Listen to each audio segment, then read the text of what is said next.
No último capítulo, paramos um pouco antes de falar com Silvio, que tem um camping na Parnaioca, acessível por uma trilha de 5 horas, vindo do outro lado da Ilha Grande.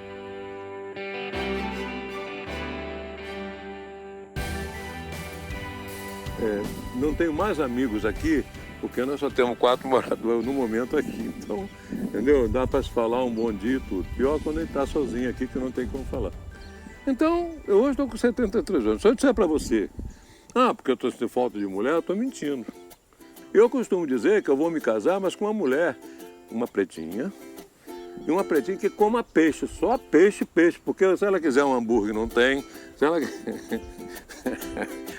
ela comer um bife de cavalo, sei lá, um parmegiano, sei lá, coisa, não tem. Então a coisa aqui é só peixe, rapaz. Então, quer casar comigo? Então só vai comer peixe. O que eu mais como aqui é peixe. Eu peço, quer comer peixe, minha filha? Então vem morar comigo. Casar, não vou casar não. É muito caro.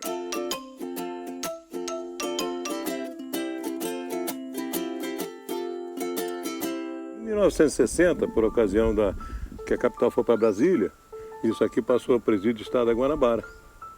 Sendo o presídio do Estado da Guanabara, começou a virar certa... que antes era a colônia agrícola do Distrito Federal. E passou a ser Estado da Guanabara, passou a haver uma certa insegurança dos nossos familiares aqui.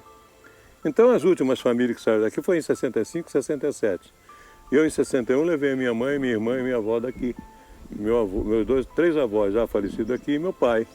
E aí eu vim aqui só esporadicamente, pescar, passear. E aí as casas, que eram todas de palha, todas de pau a pique, né? Começaram a ser destruídas pela própria natureza. A aposentadoria saiu em 94, fevereiro de 95 eu meti o pé para cá. Aí fiquei aqui. Mas aí eu fui indo, ficando por aqui, cuidando, plantando. A igreja que estava caindo, nós levantei uma bandeira e as pessoas me ajudaram a reerguer novamente a igreja, porque a igreja é histórica, aquilo ali. Nós temos um documento de 1881. Que foi quando fizeram a igreja? Fizeram a igreja, mas a abolição, a Lei Áurea, foi em 1888. Antes de 81, tinha os escravos nas fazendas escravas aqui na Parnaioca. 2 fazendas, onde os escravos eram sepultados ali. Até que fizeram uma capela ao lado do cemitério, porque naquela época a Igreja Católica exigia isso. Tem alguém da sua família ali? Tem. Tem meu pai, sepultado ali, meus 3 avós e tio e outros parentes. E eles são os espíritos dele que me protegem aqui, eu tenho certeza disso. Entendeu? Então hoje estou vivendo, cheguei aqui em 95, já para ficar, e vou ficar talvez até depois de morto, se me derem uma permissão, porque a lei ambiental hoje não quer que a gente faça mais nada. Por sepultar uma senhora aqui do Aventureiro não permitiram, porque é reserva, como se diz, é parque, a lei ambiental, olha. Que lei ambiental é essa, onde pode, naturalmente, interditar um cemitério? Por isso, o cemitério é um campo sagrado, onde descansa aí o resto mortal de seus entes queridos. Quando nascia uma criança aqui, ou havia óbito, saíam daqui para Araçatiba, pela trilha que passa hoje na Praia de Leste, que eles proibiram, interditaram isso aí, que não pode passar mais por aqui, por lei, mas na reserva marinha, a lancha de passeio, o turismo passa. Quanto na praia, onde o cidadão vai ter que ir lá levar um recado, trazer um recado do aventureiro, até o turismo mesmo, que a gente manda recado. Tem alguém doente aqui, um barco vem aqui para pegar um doente. Nós não temos telefone, não temos nada aqui. Mas hoje aqui nós estamos preservando da nossa maneira. Hoje nós estamos cansados de fazer isso. Para quê? Para o turismo. Quando nós não somos bem vistos pelo meio ambiente. Porque nós somos nativos. Se nós tivéssemos capitalismo seguro, nós estaríamos aqui firmes. Nós não temos, somos nativos. A única coisa que a gente tem é idoso e nativo, pronto.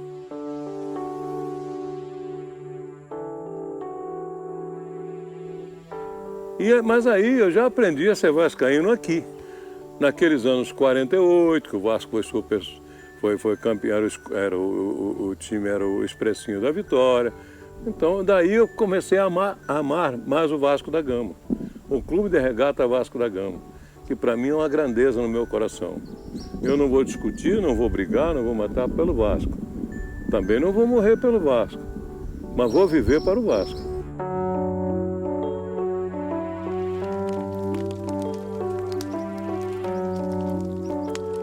Almoçando com Dona Marta, encontramos Raika e Andreas, um casal europeu que chegou aqui caminhando pela floresta. Pediram uma carona, pois devido à ressaca havia poucas chances de um outro barco aparecer por aqui.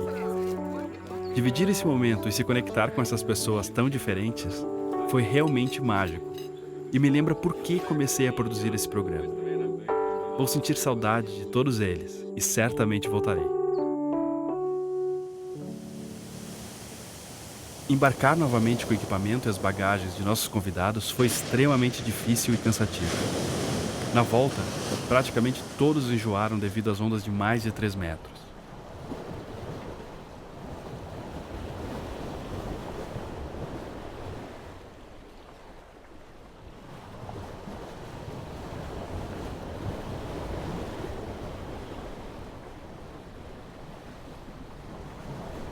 Tell me, Heike, what are you feeling about this hike? Oh, it's cool. I feel a bit sick. A espuma que vimos outro dia continua por aí, desta vez pior, conforme o mar foi ficando mais abrigado. O Ineia diz que é natural, apesar de os moradores da região falarem que nunca viram nada igual em 60 anos. Até mesmo em Araçatiba, onde deixei Heike, que é alemã, e Andreas, que é austríaco.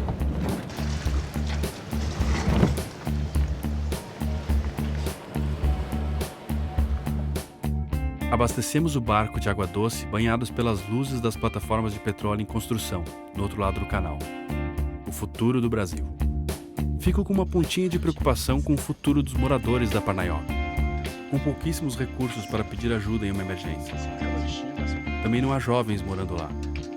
Será esta a última geração?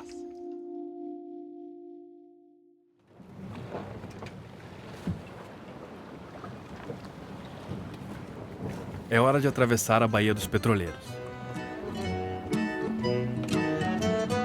Vejo uns 20. Com um veleiro entre esses monstros de aço que trazem toneladas de carbono para serem queimados no continente, me sinto como um Don Quixote lutando contra moinhos.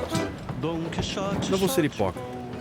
Não vou salvar o mundo por ter um veleiro, e também uso petróleo. Por gerações ainda usaremos. Talvez para sempre. Mas só pelo fato de ter optado por gastar 1 litro de diesel por hora, ao invés de 70, que é o que uma lancha pode chegar a gastar, já me sinto um pouco melhor. Agarrado numa moça, rodeando o salão, pé no chão, pé no chão. Ah, cavaleiro andante,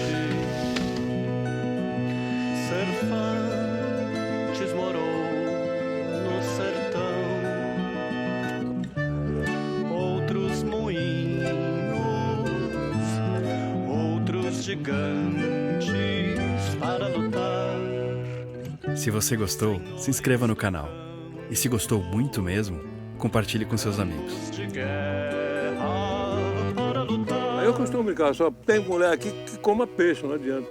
Peixe é bom, peixe tem bastante fosfato, não é isso? Tem bastante, como é que dá o nome? Ômega 3, entendeu? Por diante, assim. Então eu vou comer essas coisas assim, natural, né? Tem o meu lago e o meu feijão com carne seca, mas... Pô, Olha, depois dessa entrevista vai começar a aparecer pretendente. o que será? Não, mas que coma peixe.